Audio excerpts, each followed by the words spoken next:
On s'intéresse maintenant au séjour de l'administrateur du PNUD, Mme Hélène Clark, et la représentante résidente de la FAO, Marie-Noëlle Koyara, ont échangé ce matin avec le président de l'Assemblée nationale, Soro Kikbafori Guillaume. Compte rendu, Thomas Bainchi. Ancien Premier ministre, ancien député, réélu 10 fois, l'administrateur du PNUD est venu recueillir le point de vue du président Soro Guillaume sur le fonctionnement et les projets de modernisation de l'Assemblée nationale, sur les questions de désarmement et de réinsertion dans l'élan général de sécurisation du pays, enfin sur la question du genre. On a parlé de 3 choses aujourd'hui.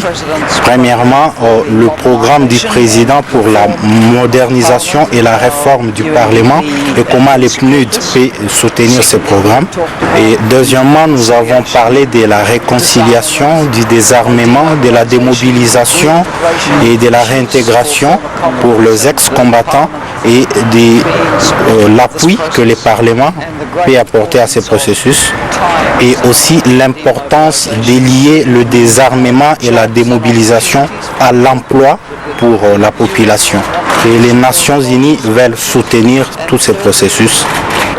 Et troisièmement, nous avons félicité les femmes membres du Parlement pour leur élection et avons parlé de comment nous allons continuer à discuter avec les femmes et pouvoir rencontrer d'autres organisations féminines par le gouvernement pour pouvoir encore augmenter le nombre de femmes qui sont dans la prise de décision.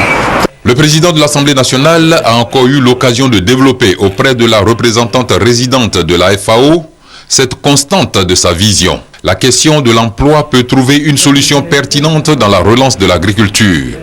Marie-Noëlle Koyara a donc prêché auprès d'un converti son plaidoyer en faveur du renforcement des politiques en matière d'agriculture. Nous sommes venus au nom de la FAO pour féliciter M. le Président de l'Assemblée nationale pour son élection à la tête de cette importante institution, mais surtout pour faire un plaidoyer pour que ceux qui sont les garants de la loi, ceux qui sont les représentants du peuple, puissent accorder un peu plus d'attention au secteur de l'agriculture qui est la base du développement ici en Côte d'Ivoire.